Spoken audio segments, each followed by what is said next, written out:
Okay, hi. This is a video lecture, picking up where we left off in class, where the English had just won the French and Indian War.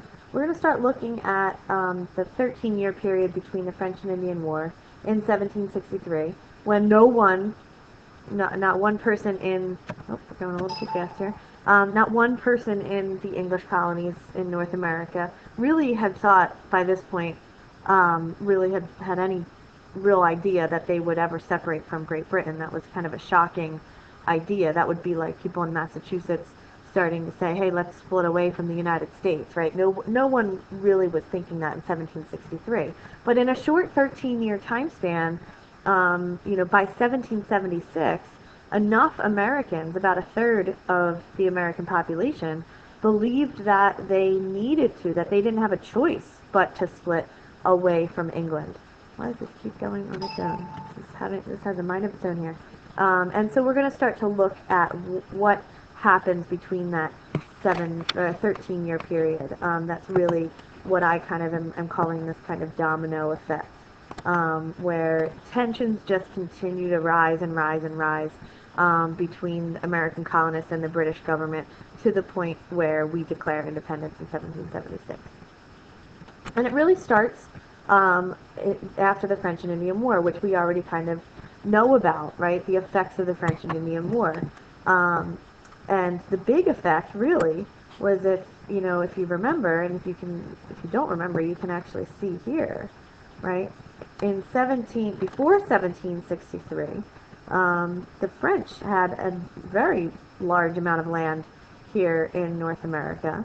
And when they lose the French and Indian War, they are forced in the Treaty of Paris to give up this land, and it becomes part of the British Empire, right? So we see here that all of the French land become part of the British lands in North America.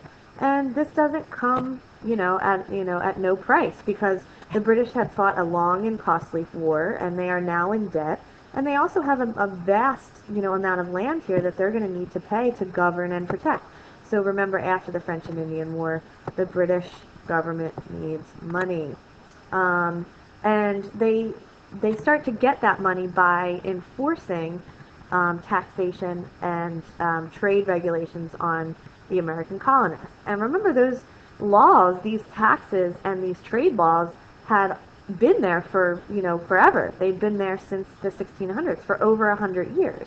They just were never enforced. And these were the same taxes that British subjects all the way back in Great Britain had been paying, back in England, had been paying for forever, pretty much, right? The British subjects over in England were used to paying these taxes.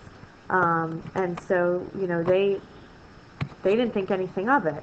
But the Americans living here, the English people living here, had grown so used to this economic freedom because they were so far away, they were all the way across the Atlantic. They had grown so used to this freedom that they weren't used to these taxes being enforced. But all of a sudden now, the English government needs money. And so they're going to start enforcing a lot of these taxes that had been around for a century but had just never been enforced. And so, of course, since they were so used to having this freedom, the American colonists aren't going to be too happy about these taxes. There's a couple other reasons why these taxes became so hated, and why the colonists felt like they were being treated so unfairly. And it stems back to this philosopher, these widely held beliefs of this philosopher named John Locke. And you might remember him from freshman year, from world history. He was an Enlightenment philosopher from the 1600s, all the way back, again, we're talking about 100 years before the Americans declared independence. He wrote his philosophies on government.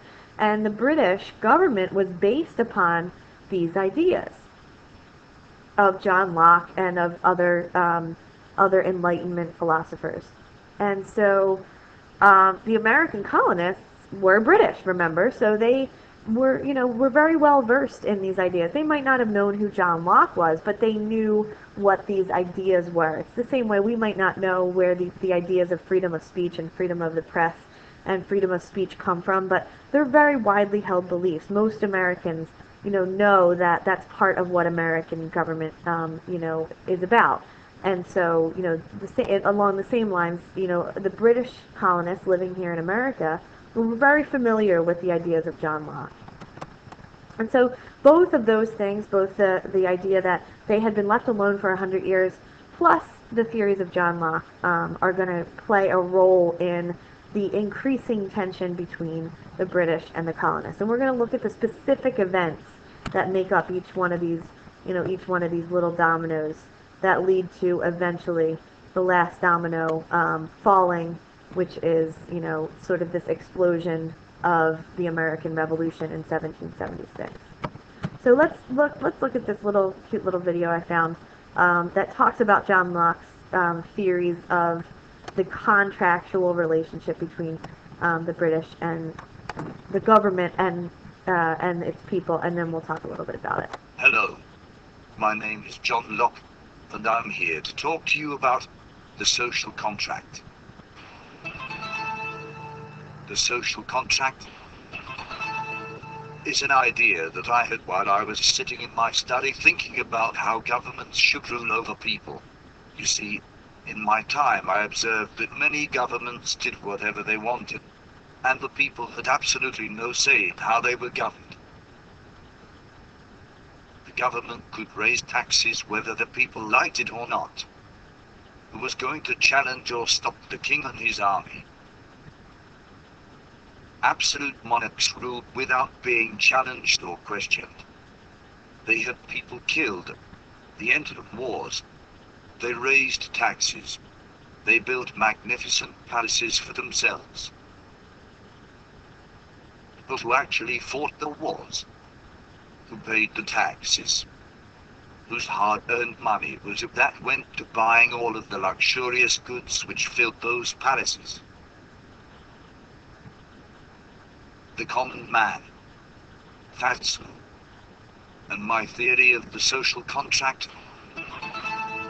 is that rulers should only rule with the consent of the people. The absolute monarchs never asked the common man what he thought about the wars he fought. And because of that they didn't deserve to rule. Only those whom the people agree with and support should rule.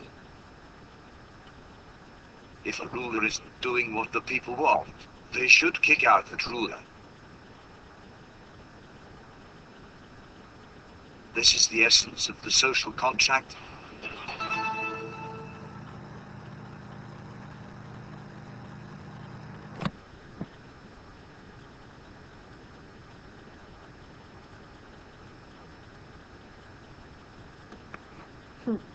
I like that little dance he does there at the end. I wanted to play it through so you could see the little dance, because it's cute. So, a couple words that you might have, heard there that kind of maybe stuck out a little bit. The idea of the government being contractual, that this is a contract between the people and the rulers. Why is this not fast forwarding? Let's see what happens here. And another word that may have stuck out was the idea of consent. So we're going to talk about that in a minute. Okay, we're back, hopefully, here. Just to summarize John Locke.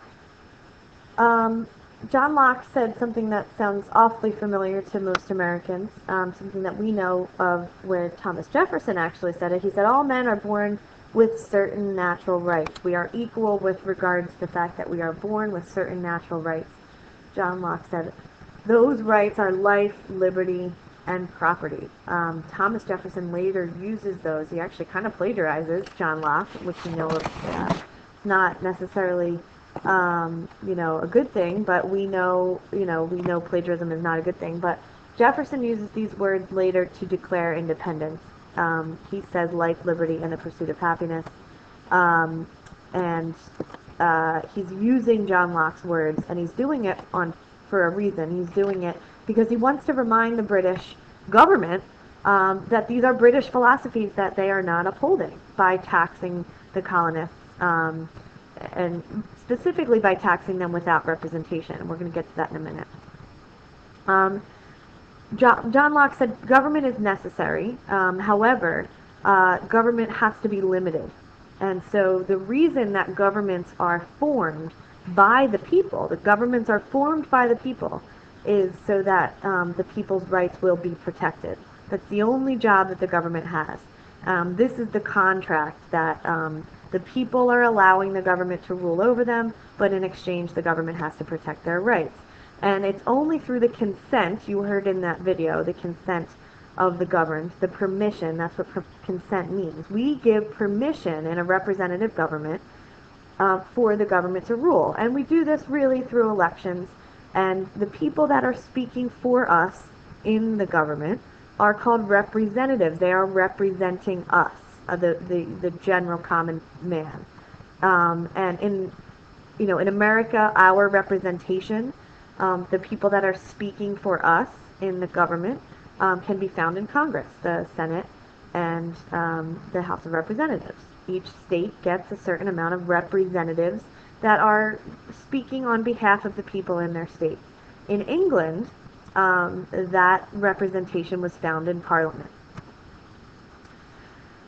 John Locke said as well that if a government becomes tyrannical, if it starts abusing its power, if it stops protecting the people's rights, that the people have a right to rebel. They are justified in splitting away from that government or revolting or rebelling. And so this is what John Locke really was, the essence of what John Locke was saying. And this, remember, again, was what all proud British men believed, including the American British colonists. Now, of course, we already talked about here, the British point of view is that they need money to pay for the war, and it's only fair because the British back in England, across the Atlantic, the British subjects back in England, had been paying these same taxes, and so it was only fair that the British colonists here in America start paying those, their fair share. Now, the colonist perspective, going back to that John Locke philosophy, was that they did not have someone representing the colonists in Parliament, where this representation was supposed to take place. And so they started saying, you can't tax us. It's not fair. It's an abuse of your power to tax us without us having someone in Parliament representing us. And the British government came right back and said, no, no, no. You are represented. It was called virtual representation. The British government said, all British subjects, no matter what, if you lived in Great Britain or if you lived in the Americas or if you lived in the North Pole, it doesn't matter where you live. Parliament represents is there speaking on behalf of all colonists and are doing what they think is best for all British subjects. And so the colonists are included in that representation. And so they didn't really think that the colonists needed a representative in Parliament. And so when Britain passes the Sugar Act, the British subjects here in America started kind of complaining, not really very loudly, kind of grumbling under their breath. It's not really fair. They're crying. They're not used to paying taxes. It's not fair. Why do we have to pay them now? We haven't had to pay them in 100 years. That does not look like a tear, by the way. And so, they're complaining about this, and they start to kind of grumble, we don't even have a representative in Parliament, this isn't fair. And they also didn't think it was fair when the British government, let me get rid of those tears there, when the British government, they're not going away, when the British government passed the Proclamation of 1763. Now, the Proclamation Act of 1763 was really designed to protect the colonists. Remember, the British had gained all of this new land that had previously been French, and the colonists were starting to move on to that land because that's what they wanted. But remember, who's also out here are those Native Americans who are now even more angry because they had been promised a lot of things by fighting with some of them switched sides and started fighting with the English on this promise that they would get a bunch of stuff from it, and they never got what they were promised. And so they want to keep this land for them. The British subjects want the land to be British. The colonists want to move on to that land and take it for theirs and start making money from it. And so there's these conflicts that start to emerge between the British colonists and the Native Americans. And after one particularly successful Native American war, really led by a Native American named Pontiac, the British government decided it was in the best interest of the colonists. Let me get rid of this. To draw a line and force the colonists to not move past this line. Right? This was called the Proclamation Line of 1763, and the colonists could not move past this line. You can see it here in red. I'm tracing it. It's like a red dashed line, which really, as you can see, was pretty much where the colonists already had existed before the French and Indian War. So they're not going to think it's really very fair. They think we fought this war, and now we're being asked to pay taxes, which they don't really pay because they don't want to pay it. And you know, oh, why are my drawings staying on there? And so they don't think it's fair that you know, that they are being told that they can't move onto these lands. Oh, they're not being erased either. And so the British don't understand it because they think, well, this is for your own good. We're trying to protect you. But the colonists are not happy with the proclamation of 1763. And the colonists are also kind of confused about the Sugar Act. Getting back to the Sugar Act, I forgot to mention, the Sugar Act, again, was part of it was that was a Molasses Act that had been passed all the way back 100 years in about 1660, 1670.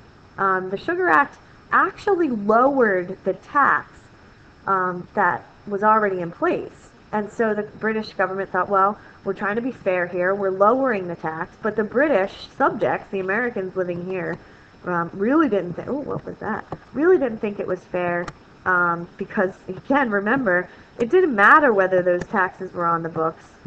I don't know why this is not, oh, there we go. It didn't matter whether those taxes were on the books. And it didn't matter that they were lowering the taxes because the higher tax was never enforced in the first place. And so at this point, whether it was lowered or not, it was a tax that they weren't used to paying. And so they didn't think it was fair. So the British are confused. And by this point, though, nothing had really happened. The colonists were sort of griping and complaining and kind of, it's not really fair, kind of under their breaths. But something happened in 1765 that really caused a crisis. This was a crisis, you know, and this was the Stamp Act. There was a couple reasons why this was causing such an outrage. One, it was the first direct tax, meaning the Sugar Act was a tax that was placed, it was an indirect tax, it was a tax that was placed on goods at the time that the goods came off the ship. So the goods come in to dock, and you know it's in bulk, and there's a box of, you know, I don't know, 10,000 10,000 units of a product, and the tax is placed on that big, you know, that big shipload of 10,000 units. It's not. So by the time it gets to the individual merchants, right, merchant number 1 takes 100, merchant number 2 takes 100, merchant number 3 takes 100, and they start to sell it to the public, that tax has already been incorporated into the price. Well, the stamp tax was the first direct tax. First of all, it was on all paper goods, anything that was paper, newspapers, playing cards, paper to write letters on. And remember, they didn't have email, they didn't have phones, so letter writing, you know, was really, you know, the only way to communicate. And so anything that was made out of paper had this stamp on it, which was just kind of adding sort of salt to the wound, because it was just daily reminder. Every time you bought a paper product, it was this reminder: you're being taxed, you are being taxed. It was this. Let's see if we can find a picture of this. Oh, let me get rid of this. See if we can find a picture of a stamp tax. Let's see what Google has to say about this. And this is, here we go. This is a good example. So here you have, this is the stamp that would be on, an example of the stamp that would be on one of the paper products, on the corner. It was a raised seal or a stamp. And it was literally a stamp on this product. And it was a daily reminder that they were being taxed. And it was also a direct tax, which means that you paid it, just like we pay a sales tax, you paid the tax at the time of purchase. And so you go to buy the product, go to buy the playing cards, and the playing cards say they're $1. Of course, there were no dollars back then, but the playing cards say they were $1, and you go to the cash register, and in fact, you're paying $1.10 because there's a tax. So it was a kind of a reminder every time you bought this product that you were being taxed. And it was also the first tax designed to raise money or revenue for England rather than to just regulate trade. The other the other taxes were designed to get the colonists to buy English products instead of other products. And this tax in particular was detested because it was specifically designed to raise money. And it was a really high tax because of that design, because it was designed to raise money. And so people start getting really angry over this tax. They are not happy, and they begin to protest very loudly. They organize boycotts. A boycott is when you don't buy a certain product, or you don't take part, you won't use a certain product. They start boycotting British goods. They start beating up tax collectors, ransacking their homes, stealing the tax money. They start picketing. They start protesting.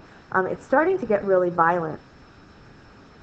And the height of this violence is actually in New England. Remember, New England, this is where it's going to hit the hardest, because New Englanders were the ones that depended on trade. And so this is going to take specific, the New Englanders, and especially people in Massachusetts, are going to especially take offense to these taxes. And so they begin, again, becoming very violent. They start doing something that, you might have heard of. If you look at this picture, you'll see this man right here is the tax collector.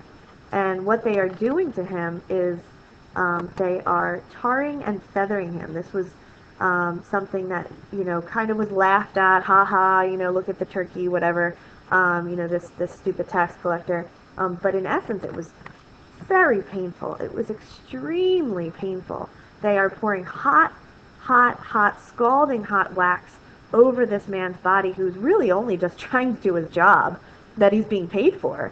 And then they're throwing feathers on him and sort of carrying him through town and, demonstrating him as this example of what's going to happen if you try to collect these taxes.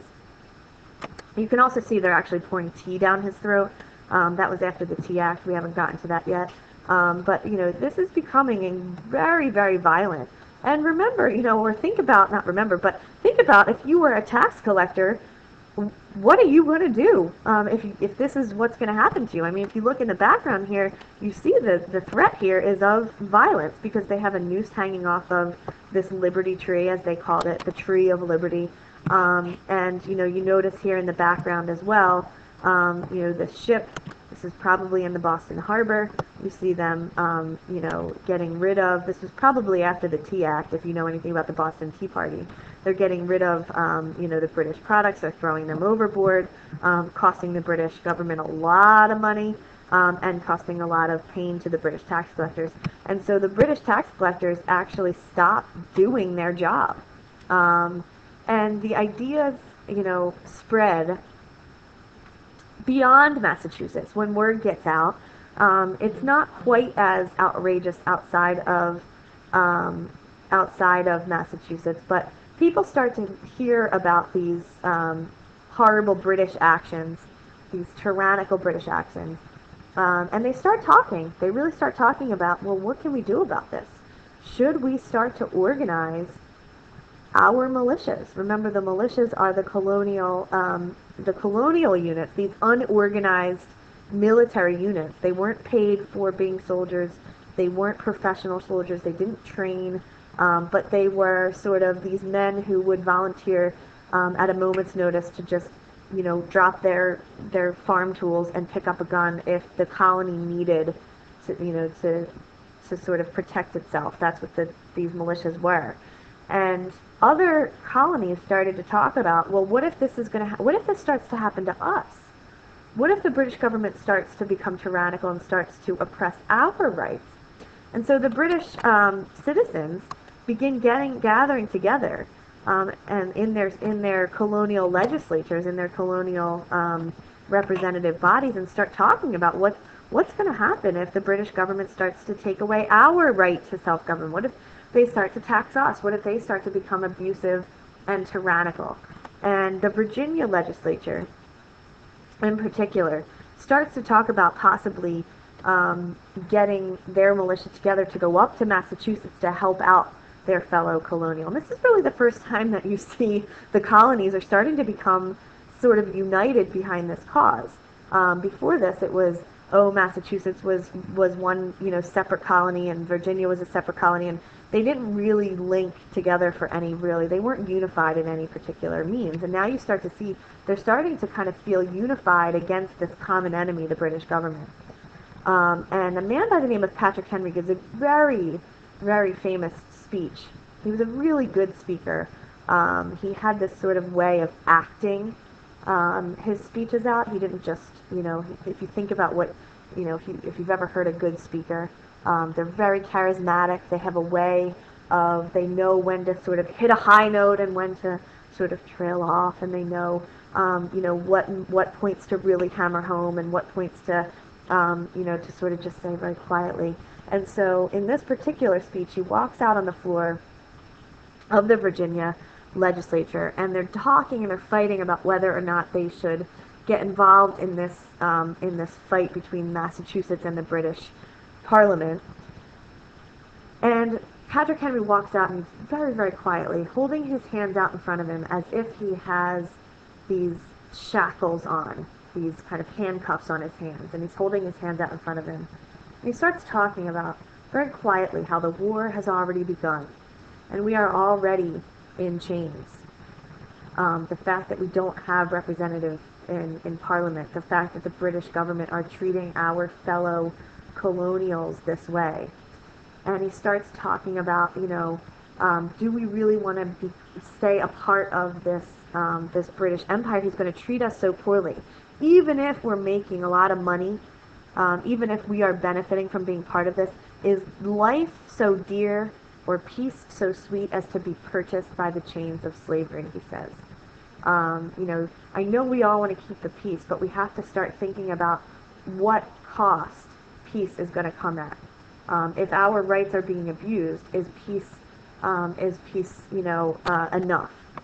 And then he starts to get louder and louder and louder. He raises his fist and he says, "Forbid it!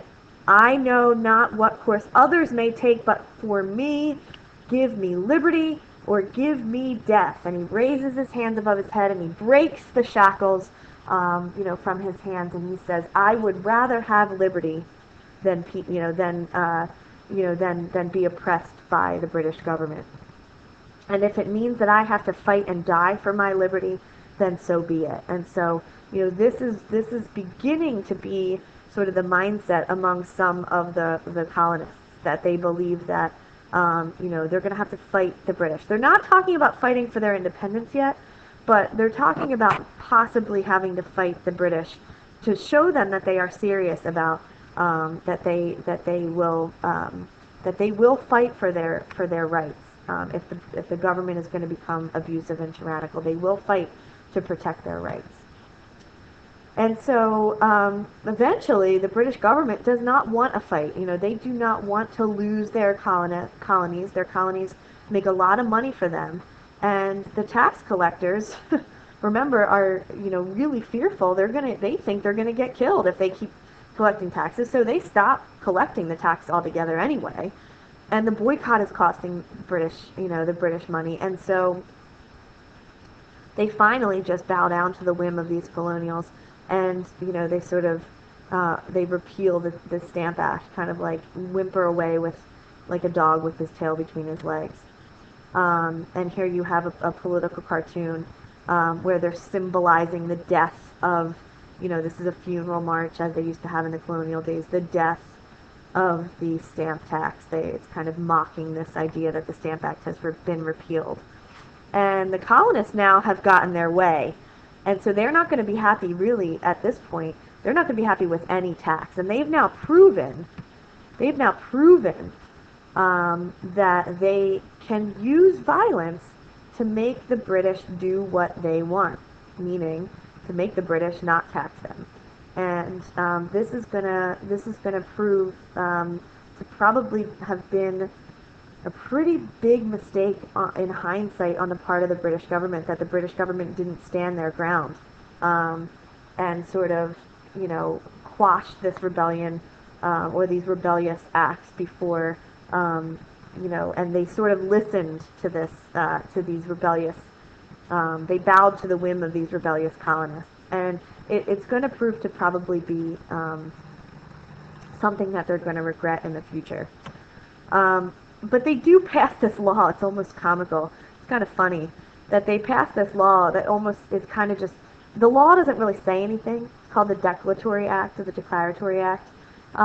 It doesn't really say much. It just says, don't forget that we're still your boss.